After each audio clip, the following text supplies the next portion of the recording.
ইতিমধ্যেই দেখেছেন সন্দেশখালীর ঘটনা গোটা দেশ তথা পৃথিবীর মানুষ দেখতে পাচ্ছে। সন্দেশখালী হচ্ছে এখন একটা চর্চার বিষয়। সন্দেশখালীর মানুষ যে কত যন্ত্রণার মধ্যে ছিলেন, আমরা বামফ্রন্টের পক্ষ থেকে, পার্টির পক্ষ থেকে বারে বারে বলার চেষ্টা করলেও সেটা কোনো জায়গাতে গুরুত্ব পায়নি।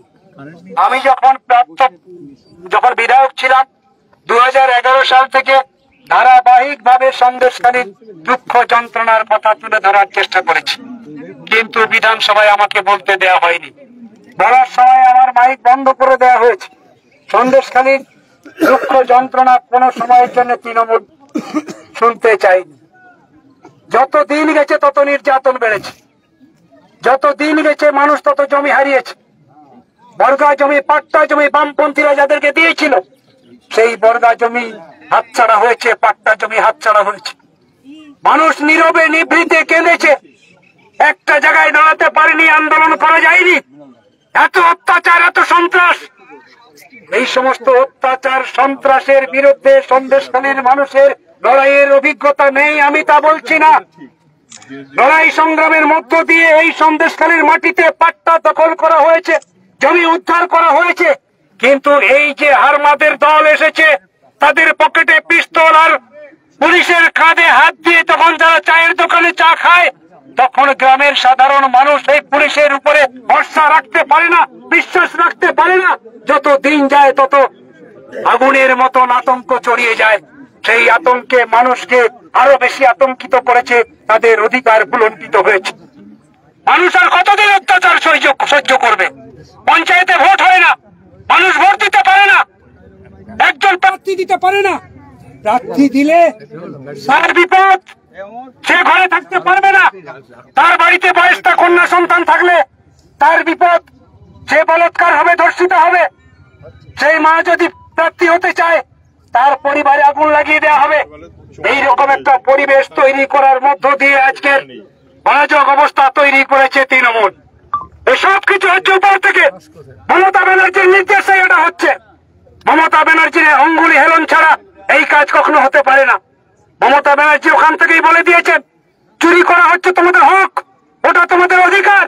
পঞ্চায়েত লাটে তোলো, পঞ্চায়েত বলে কিছু থাকবে না, পঞ্চায়েত সিস্টেম ভেঙে দাও।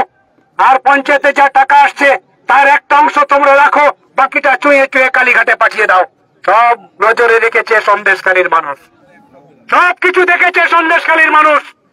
যত দিন গেছে তত হিসেবের খাতায় অঙ্কটা লম্বা হয়েছে, বড় হয়েছে, জমতে জমতে জমতে জমতে আজকের যখন দেয়ালে পিঠ থেকে গেছে, তখন সেই সন্দেশখালীর মানুষ আমাদেরকে মনে করেই আবার সামনের দিকে এগিয়ে আসছে। আবার সেই বামপন্থার হাতছানি, আবার সেই লাল ঝান্ডার হাতছানি যখন গোটা গ্রাম বাংলা চলছে, সেই সময় মা বোনেরা ঐক্যবদ্ধ হয়ে লড়ছি। সন্দেশখালীর মা বোনেরা সেই লড়াইয়ের অংশীদার। তখন দেখলো তৃণমূল যেভাবে গরিব মানুষ ঐক্যবদ্ধ হয়েছে, সন্দেশখালীর মা বোনেরা ঐক্যবদ্ধ হয়েছে। অর্থাৎ এখানে লাল ঝান্ডা ছাড়া আর কোন শক্তি মাথা চাড়া দিয়ে উঠতে পারবে না। তৃণমূলের নেতাদের যখন তাড়িয়ে বেড়াচ্ছে, তখন তার একটা বিকল্প শক্তিটাকে এখানে উপস্থিত করার চেষ্টা করলো। আমার সেই বিজেপিকে নিয়ে এলো সুকৌশলে। আজকের বিজেপির একজন নেতা, প্রাক্তন নেতা ওরা বলছে, বিকাশ সিংকে পরিকল্পিত ভাবে এফআইআর এর নাম না থাকা সত্ত্বেও তাকে অ্যারেস্ট করা হলো। কারণ সন্দেশখালীর যে আন্দোলন, সেই আন্দোলন লাল ঝান্ডার দিকে মোড় নিচ্ছে। এই আন্দোলন যদি থামাতে হয়, তৃণমূলের পক্ষে আর সম্ভব নয়, অর্থাৎ এখানে বিজেপিকে আনতে হবে। তাই একজন বিজেপিকে ধরে অ্যারেস্ট করে সেটাকে আর একটু পর্দায় দেখাও, আর ওখানে শুভেন্দু অধিকারীকে নিয়ে আসো, যে জয় রামের স্লোগান দিতে পারে। সেই শুভেন্দু অধিকারী সন্দেশখালীতে এসে আবার সেই হিন্দু মুসলমান, আবার সেই ধর্ম, আবার সেই রামের স্লোগান। মানুষের এই আন্দোলনকে অপমান করেছেন তিনি। বিজেপির এই নেতা সন্দেশখালীর মা বোনেদের যে ঐক্যবদ্ধ গণতান্ত্রিক আন্দোলন, যে আন্দোলনের পাশে লাল ঝান্ডা আছে, আমরা আছি, সেই আন্দোলনকে অপমান অপদস্থ করে তিনি চলে গেলেন। তারা ভাবলেন যে সবই বোধহয় এবার আমাদের বড় ভুল হয়ে গেছে। সন্দেশখালীর মানুষ তা প্রত্যাখ্যান করেছে। সন্দেশখালীর মানুষ চায় না বিভাজন, সন্দেশখালীর মানুষ ঐক্য চায়। 77 সালের পর থেকে মানুষ ঐক্য দেখেছে। সেই ঐক্যের মধ্য দিয়ে, লড়াই সংগ্রামের মধ্য দিয়ে তাদের বেঁচে থাকার স্বপ্ন দেখেছিল, সেই স্বপ্ন আজকের ভুলণ্ঠিত হচ্ছে। আসুন আমরা সকলে মিলে আপনাদের যে আন্দোলন আছে, ঐক্যবদ্ধ গণতান্ত্রিক আন্দোলন, সেই আন্দোলনের পাশে লাল ঝান্ডা আছে, সেই আন্দোলনের পাশে সিপিআইএম আছে, সেই আন্দোলনের পাশে বামফ্রন্ট আছে। বামফ্রন্টের শরিক হিসেবে, বামফ্রন্টের কর্মী হিসেবে আমার যা করার, আমার যা দায়িত্ব, সেই দায়িত্ব পালন করছি মাত্র। আপনাদের লড়াই সফল হবে।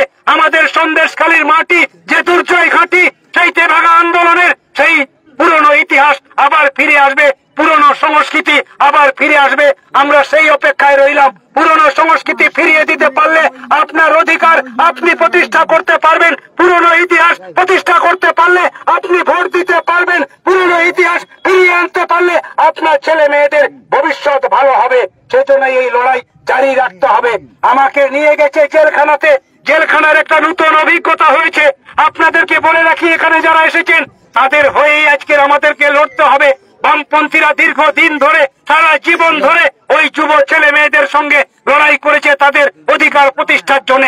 আর এই মমতা ব্যানার্জির সরকার আজকের আলু চুরি করেছে, মুরগি চুরি করেছে, হাঁস চুরি করেছে, কলা চুরি করেছে। এই সমস্ত ছোট ছোট কেস দিয়ে যুব সমাজকে আজকে জেলখানায় বন্দী করেছে। যে যুব সমাজ, যে যুবক তার বিরুদ্ধে কথা বলেছে, তার সিদ্ধান্তের প্রতিবাদ করেছে, সেই যুবকদেরকে জেলখানায় পাঠিয়েছে। অসংখ্য যুবক, 80% বেশি যুবককে আজকে জেলখানায় বন্দী করেছে। ওদের যন্ত্রণা দেখে আমি 14 দিন ঘুমোতে পারিনি। এত যুব শক্তিকে কেন আজকের জেলখানায় আনা হচ্ছে? এটাই হচ্ছে মমতা ব্যানার্জির রাজনীতি। যেন তেন প্রকারেণ যুব শক্তিকে বন্দী করো। তাদের যে উন্নত চেতনা আছে সেটাকে বন্দী করতে পারলেই যে যা করছে তার বিরুদ্ধে কেউ আর রুখে দাঁড়াতে পারবে না।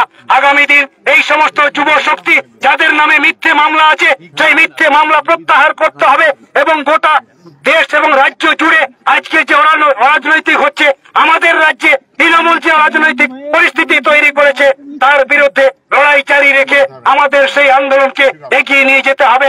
আপনারা আগামী দিন সেই আন্দোলনের পাশে থাকবেন, আমরা আপনাদের পাশে থাকবো। সকলেই ভালো থাকবেন। সকলকে অভিনন্দন জানিয়ে আমার কথা এখানেই শেষ করছি। ইনকিলাব জিন্দাবাদ, বামফ্রন্ট ঐক্য জিন্দাবাদ।